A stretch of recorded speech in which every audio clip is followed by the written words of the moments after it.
it's always mental health matters. Until someone is struggling with their mental health in a way you find gross or inconvenient. Not showering, not practicing hygiene, being in a bad mood around people, etc. First of all, for those of you who don't understand why people may neglect their own cleanliness while going through a mental health crisis, let me explain. Some people have genuine sensory issues that cause the act of showering to be uncomfortable. Others lack the motivation to get out of bed due to depression. Others take medication for their mental health that might make them dizzy, thus creating the fear that they might have a dizzy spell while showering that may lead to them falling and injuring themselves. Finally, some people might have open or semi-open SH wounds, and showering may further irritate those wounds. All of these experiences are valid and should be respected. People struggling with their cleanliness due to mental health issues shouldn't be shamed for not taking care of themselves. Instead, it shouldn't be brought up at all, or brought up in a gentle and non-abrasive way. Because yes, hygiene is very important for both overall health and mental health in most, if not all, cases. But you also need to stop and acknowledge that it sometimes cannot be helped. It frustrates me to no end when I see people laugh at others for being unable to take care of their own cleanliness or needing support to do it. Especially people who've never had severe mental health issues or haven't known someone who did.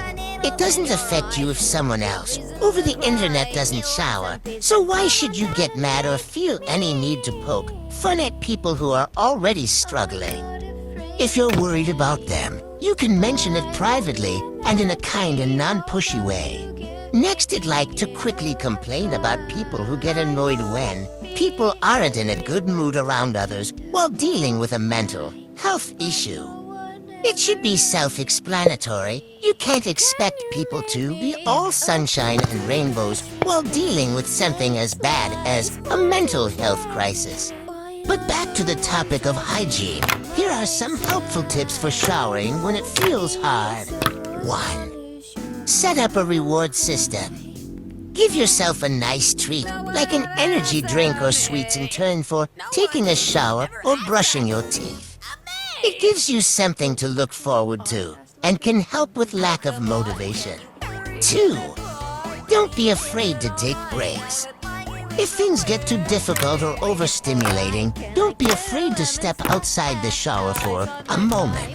3. Before the shower, if you think you're probably going to need to step out, place a comforting or grounding object right outside the shower. So when you do take a break, it's right there to comfort you. 4. If you have open or irritated SH scars, I recommend raising the scarred limbs out of the water or out of the shower if possible. This is so you do not irritate the scars further. Might be obvious, but it's still good to mention. 5. Everything takes time. If you're not able to do it today, that's fine. You tried, and that's a great first step.